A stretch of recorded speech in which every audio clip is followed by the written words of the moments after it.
Good morning বন্ধুরা, আজ হচ্ছে সরস্বতী পূজা, তাই আমি এই আম গাছটি থেকে একটি আম ব্লক পেড়ে নিলাম। এরপর কলে গিয়ে ভালো করে ধুয়ে নিলাম। তারপর চলে এলাম ছাদে আমাদের ঠাকুরের এখানে। এরপর সব এখানে রাখলাম। আর এটেরি গাছগুলো সরস্বতী ঠাকুরের সাইডে দাঁড় করাচ্ছিলাম, কিন্তু কিছুতেই থাকছিল না, পড়ে যাচ্ছিল। তারপর অনেক কষ্টের পর দাঁড় করালাম। আর এই আলপনা দেওয়াটা কেমন হয়েছে একটু কমেন্টে জানাবে। এটা আমার বোন এঁকেছিল।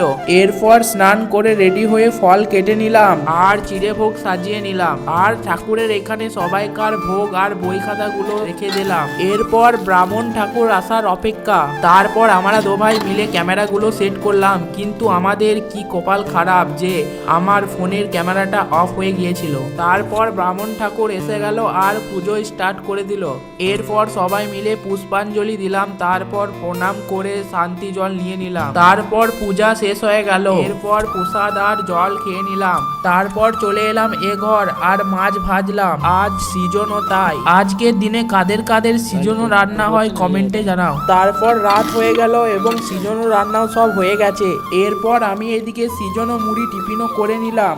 তারপর রাতে খাবার খেয়ে নিলাম। গুড নাইট ফ্রেন্ড, আজকের ব্লগটা যদি ভালো লাগে একটি লাইক করে দিও। আরো এরকম ইন্টারেস্টিং ব্লগের জন্য চ্যানেলটিকে সাবস্ক্রাইব করে নাও। ততক্ষণের জন্য বাই বাই, টেক কেয়ার।